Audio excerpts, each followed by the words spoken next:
안녕하세요. 독서하고 생각을 말하는 독설입니다. 17번째네요. 이번 책은 누가 뭐래도 서울 아파트를 사라 라는 책입니다. 자, 바로 시작하겠습니다. 79페이지. 지금의 서울 부동산 시장은 투기자들이 활동하기 좋지 않은 환경이다. 대표적인 투기수단은 전셋값과 매매 가격의 차이를 활용하는 갭투자인데, 현재 서울 아파트의 대입이 무려 5에서 10억 원에 달한다. 잠깐만요. 이걸 좀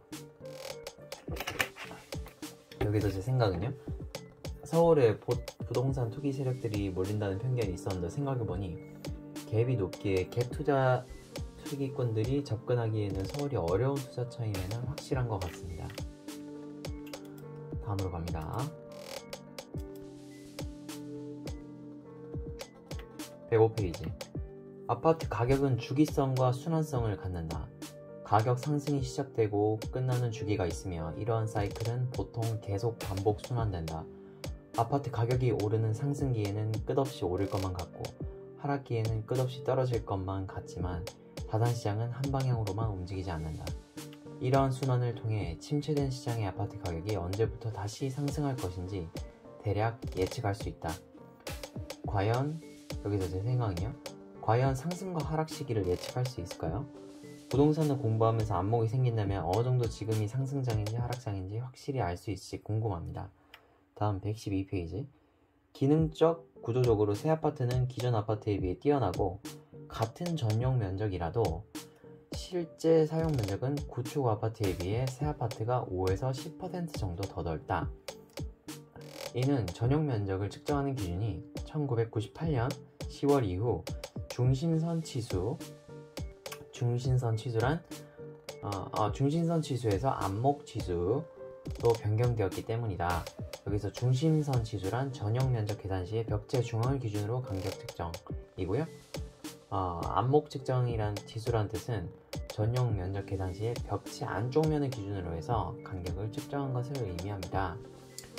실제로 전용 면적이 59제곱미터인 아파트의 중심선 치수와 안목 치수를 각각 적용하면 전체 면적의 7%에 해당하는 4제곱미터 이상의 차이가 발생을 합니다. 예를 들어서 그러면 예를 들어서 27평짜리라고 한다면 27평이 3.3 하면 89제곱미터죠. 89제곱미터인데 이거를 마이너스 4를 하면 85.1제곱미터, 이걸 3.3으로 나누면 25.7평.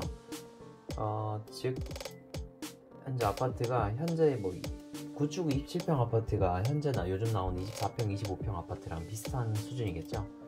4.4제곱미터니까 그 말인즉슨 한 평 정도 차이가 난다는 뜻이네요. 한두 평 정도. 자, 다음 발코니 면적의 경우 평면이 좌우로 길어지면 서비스 면적이 늘어난다. 베이수가 증가하면 전체 면적을 더 키울 수 있다. 여기서 제 생각은요, 구축보다 새 아파트가 더 넓다는 것을 처음 알았다. 측정 기준에 따라 달라진다니 신기하다. 자, 다음으로 갑니다. 다음으로 126에서 128페이지입니다. 문재인 정부 1년 동안은 상승률 상위 33개 단지 아파트 중 서울과 경기도의 아파트가 30개나 포함됐다. 이에 반해 박근혜 정부 1년 동안 33개 단지 중 광주가 12개, 경북이 9개, 대구가 6개 포함, 수도권에서는 포함된 단지가 없다. 문재인 정부 1년 동안 가장 많이 오른 아파트 순위를 100개 단지까지 확대해도 대부분은 서울 강남권역에 있는 아파트들. 따라서 문재인 정부 임기 동안은 규제가 집중되고 있는 서울, 그 중에서도 강남권역의 강세가 지속될 것으로 보인다. 문재인 정부의 경우 오히려 규제를 한 지역만 오르는 부작용이 두드러진다. 여기서 제 생각은요, 데이터를 보더라도 부동산은 사람의 심리도 크게 영향을 받는 마치 생물과 같은 것 같습니다. 그동안 문재인 정부에서는 수십 차례의 부동산 정책이 발표되었는데 하지 말라고 하면 더 하고 싶은 게 사람 심리죠. 즉 정부가 규제한 지역에 대하여 사람들은 그만큼 더 오를 가능성이 내포되어 있다고 역으로 생각하여 더 사고 싶어지는 거죠. 그리고 수도권이 항상 부동산 가격 상승률이 항상 높은 줄 알았는데 그렇지 않고 지방에서 주도한 이력도 있음을 알게 되었습니다. 자, 다음으로 149페이지. 국내에서 최근 셀프 스토리지 서비스가 도입되는 중입니다. 셀프 스토리지는 고객이 원하는 물건을 원하는 보관 장소에 보관하고 365일 따로 시간적인 제약을 받지 않도록 하는 도시형 보관 서비스를 말합니다. 과거 이삿짐 보관 서비스에서 출발한 사업 모델이지만 주거 공간이 점점 좁아지면서 활성화되고 있다. 도심 외곽보다 도심의 역세권에 도입되어 있다. 여기서 제 생각은요, 1인 가구가 늘어남에 따라 주거 공간이 줄어듭니다. 개인이 보관할 수 있는 짐을 놓기가 애매해졌으니 창고를 따로 마련하여 거기에 짐을 저장하는 방향으로 활성화가 되고 있다고 합니다. 나만의 창고를 가지고 있는 것도 나쁘지 않겠죠? 집에 한 개의 방에는 창고로 내줘야 할 것인데 물건이 많으면 집이 좀 답답해집니다. 미니멀리즘의 기본은 집에 물건이 없고 호텔방처럼 깔끔해야 합니다. 내 집도 그렇게 유지가 될 수 있었으면 좋겠다라는 생각이 좀 듭니다. 153페이지. 어느 시점이나 좋은 투자 상품은 존재합니다.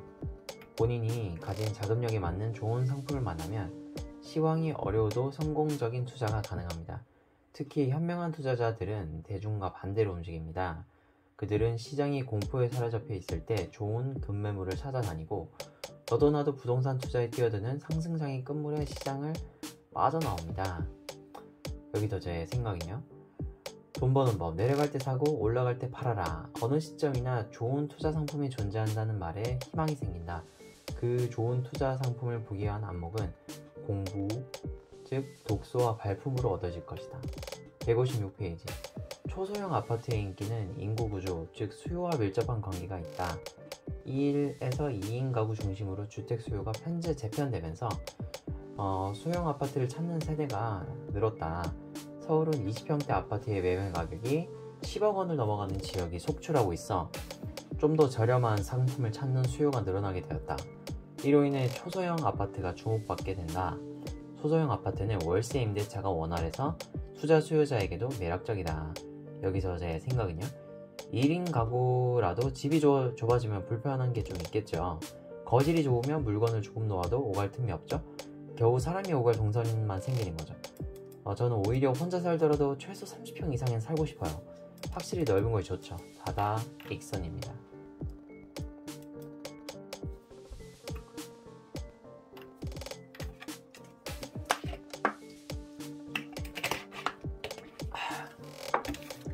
자, 다음입니다. 191에서 192페이지입니다. 2016년 이후에 강남의 고가 아파트 4개 단지 229가구 중 거래된 아파트는 총 24가구로 평균 거래 가격은 17억 원입니다. 놀랍게도 이 중 대출을 받은 가구는 5세대에 불과합니다. 이들의 평균 대출액도 4억 원이 채 안되죠. 투기지역과 투기과열지구에 15억 원이 넘는 아파트를 매입할 경우 주택담보대출을 원천 금지하는 12.16 대책으로 사실상 규제지역에서 대출을 이용하여 집을 사는 것을 불가능하게 만들었지만 강남과 강북 아파트의 거래액 대비 대출액 비중을 보면 정책의 초점을 잘못 맞췄다는 것을 알 수 있습니다. 여기서 제 생각은요, 강남과 강북의 아파트는 전세가 대비 매매가가 높죠. 갭 투자를 하기 어려운 대상이라는 말입니다. 고액 부동산의 대출 규제가 과연 효과가 있을까요? 생각을 한번 해볼 수는 있을 것 같습니다. 시장의 원리대로 공급과 수요에 따라 두면 어떤 문제가 발생할까요? 강남 아파트의 가격이 엄청나게 올랐다고는 하는데 그걸로 정말로 살 수요가 있기 때문에 가격이 올라가는 것이겠죠. 과연 정부의 조정이 필요할까요? 비싸면 자연스럽게 수요가 감소될 텐데 굳이 정부 규제가 다 필요한 것일까요? 그런 좀 생각이 드네요. 자, 다음으로 210페이지. 전국 가구 수에서 서울 가구 수가 차지하는 비율은 19.5%지만 서울 아파트 수는 전국 아파트의 16.1%에 불과합니다. 아파트를 원하는 수요는 많지만 가구 수 대비 공급 비율이 낮아서 집값 상승의 빌미가 됩니다. 그럼에도 불구하고 지금처럼 재개발, 재건축 사업을 규제한다면 새 아파트를 공급할 수가 없어서 기존 주택 보유자들만 집값 상승의 혜택을 받게 될 것이고 강남 등 특정 지역은 독점의 효력을 발휘하게 될 것입니다. 현재 서울에서 가장 부족하고 수요자들이 가장 원하는 것은 아파트, 그 중에서도 지은 지 3년 이내 신축 아파트겠죠.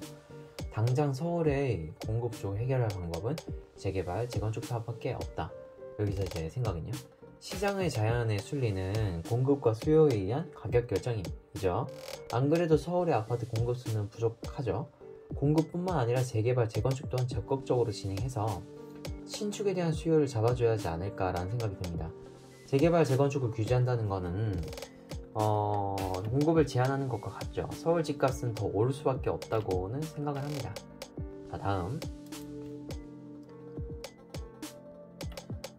225에서 227페이지입니다. 주식시장에서 의 경우에는 시간 싸움에서 이기는 방법 중 하나는 적립식 투자입니다. 투자 시점을 분산하며 시간이 고려 대상에서 사라진 상품에 집중할 수 있죠. 이렇게 상품이 지닌 본연의 가치에 집중하는 것은 좋은 전략이죠. 임대사업자로 등록해서 강제로 적립식 투자를 하는 것도 좋을 것 같습니다. 정부가 주는 임대사업자 혜택을 고스란히 누리기 위해서는 8년 이상의 장기 임대가 바람직합니다. 월세가 잘 나오는 상품을 선택을 해야겠죠. 여기서 제 생각은요, 투자 시점을 분산하여 장기간 적립식 투자를 하는 것은 주식뿐만 아니라 부동산 투자에서도 유효하다고 하죠. 임대사업자로서 전세에 끼고 갭 투자를 하라는 말인지도 모르겠습니다. 장기간 한 8년 정도를 가지고 있어야 반드시 입지를 고려한 좋은 상품을 매수를 해야겠죠. 장기간은 가지고 있어야 하니까 반드시 입지를 고려한 상품을 매수를 해야겠죠. 자, 여기까지입니다. 들어주셔서 감사합니다.